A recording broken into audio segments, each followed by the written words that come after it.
You're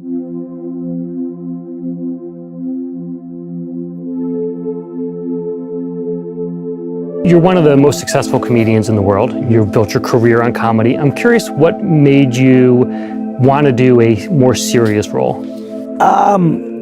Just to show growth. Mm-hmm. I think with anything in life, you always want to progress. Having the opportunity to step outside my comfort zone of comedy and, making a segue into what can be considered the world of dramatic acting, but done in a way to where my following can be a part of the journey of me eventually going over there. This was a baby step. This is a more dramatic role, but there's still some comedy undertone to it. Very personable, grounded, authentic, but just showing that I have the chops to do it. So the movie after this one will then be one that can be another level past this one. It can be a little more serious, but my fan base would have seen this one and said, okay, wow, we know that he can do it. We believe that he's going over here. Oh, I'm curious to see how he is in this one too. So do you set 10-year goals, 5-year goals? 100%. Really? 100%. I think you have to with anything that you're doing, because that's your reward. Seeing that you can say things and watch those things become your reality is what puts you in a position to just keep going.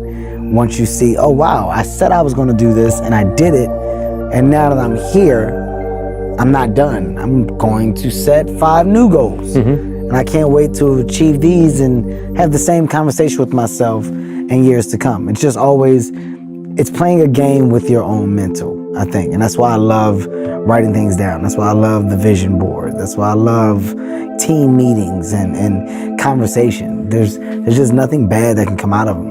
It's only an upside, no pun intended with the movie. I've been doing comedy and acting for years, but when I stepped on the set and I was with Bryan Cranston and Nicole Kidman, regardless of my level of success or my star, I was a sponge. I was willing to soak up as much information as possible. I was listening, I was watching, and pretty much taking away whatever I could from the moment of working with these 2 unbelievable people.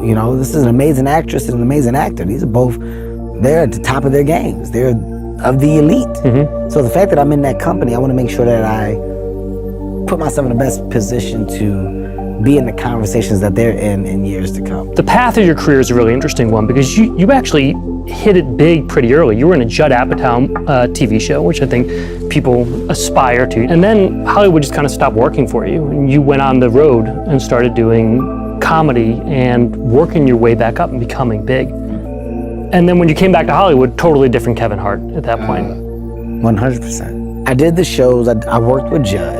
And while working with Judd, I found that, it's so amazing to create. But I was like, it's not enough. Like, I'm not going to be able to take care of myself. I'm not going to be able to feed myself. So I made a decision to go and focus on stand-up comedy. I said, I know that this is here, but I can't just wait by the phone. I need to go put myself in a position where I can create, where I can be active. So I went and did stand-up comedy. I said, I want to focus on my stand-up comedy. Over the course of like 3.5, 4 years, I built my fan base up. My fan base was now selling out all shows. So now I don't have to do comedy clubs because now I can do little theaters. Now I've built all of this up by just being persistent and saying, idle time is idle mind. So this whole time you're making these tours, is Hollywood calling you also? Are you starting to, and did you turn down work that would have brought you back? Well, it wasn't like I was turning down a crazy amount of work because it wasn't coming in. All right. So you were able to stay focused. I was not only focused, I was just determined to make you realize what I am. Right. Because I know what I am. Nobody else knows what you are but you. You're your own competition. And when I realized what I was like, there's no shot at me losing focus. There's no shot at me not finishing the job at hand. By the time I'm done, Hollywood is going to go, whoa, that guy's out there moving tickets. Who's this new star? Keep in mind, I've been around for years. Mm-hmm. They don't know and they don't have a real reason to. But now I'm going to force your hand. I'm going to make you aware. That's the beauty of stand-up comedy. And I've read something you've said before where you talk about not wanting to be work for hire. That during this process, you realized that you were the product and you wanted to own the product. Mm-hmm. How did you come to that realization, and what has that meant in terms of how you guide your career? You know, if you need me, you need me. If you don't, you don't. That's not good. You know, how am I gonna really support those around me? How do I position myself to be so much more than that? How do I learn? Where am I supposed to figure it out at? I went out and I used some examples. Will Packer was doing a bunch of movies and he was producing them. He approached me to produce a movie that he wanted to do. He's like, Kevin, this is something that's dear to my heart. I want to do it. I would love for you to be in it. You can star in it. I think it'll be great for you. All right, dope, I want to do it. But then I watched him. I watched how he put stuff together. And doing that, I was like, yo, I can do that. I can do what he's doing. I already got the infrastructure. I already got the company set up. I got the office building. I can easily get the rest of the buildings. I can easily get space because I got money from stand-up. My money from stand-up can help me leverage and do the things that I want to do.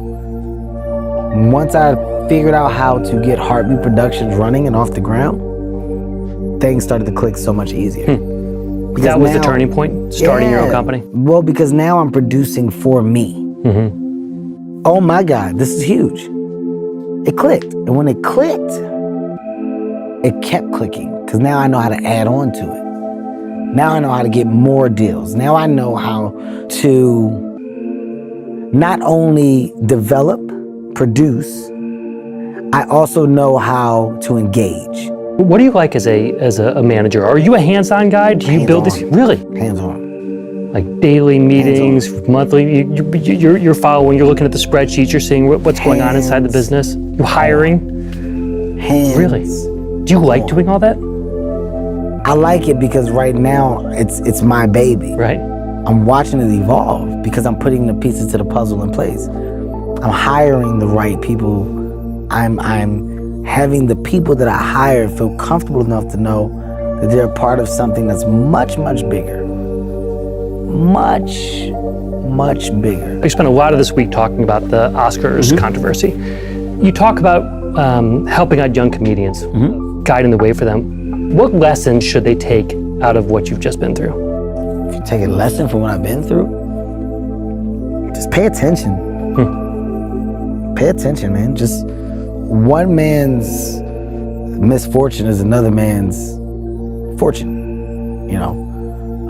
There's lesson learned in all of this for everyone. And it's very, give yourself time to grow and understand the state of the world today.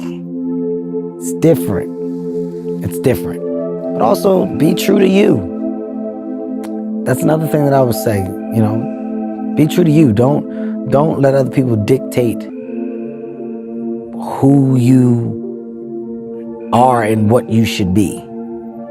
I think we're all smart enough to know right from wrong, and we're all smart enough to fix whatever the wrong is to make it a right. Be aware. But I will say that it only gets tougher as you get bigger. Right. But there is an approach to still trying to be edgy. You're a comedian. If you're a comedian, you're supposed to be able to say the things that other people think, but they won't say. And you doing that, you now have to just make sure you're doing that, you're doing it correctly. Make sure that there's a high level of professionalism. So my advice is to not be a talker because you can. Be the person that actually puts action behind it. And when you know that you're that person, then start picking people apart for advice and direction and what to do, what not to do. Because you know that you're gonna take it and you're gonna apply it. But when you don't know if you're even capable of taking information and going and using it, don't ask for it. So my advice is to not be a talker, be a doer. Be a person that wants to put punctuations on sentences, not just keep running them on. Run-on sentences are the worst. They just don't stop. You're like, where's your period? You didn't put a period on one sentence. Finish something. You gotta finish something. I will say, in conclusion, I'm gonna say it here, and this is another thing that I like to do, just where you put pressure on yourself, because ultimately that's the only person that you're competing against. And to all of the people that will see this and watch this, the best way to become the best version of you is to challenge you. So my challenge to myself for 19 is to really put Heartbeat Productions in a position to where we are now not only partnering with other big studios like we are now, but to where we are in production on at least 10 to 15 things between film and TV in 2019 that are self-developed from the inside. That's the pressure that I put on myself Next year? and my team. That's great. Okay? All right. Well, Kevin, thank you very much. Thank you so much. That's terrific.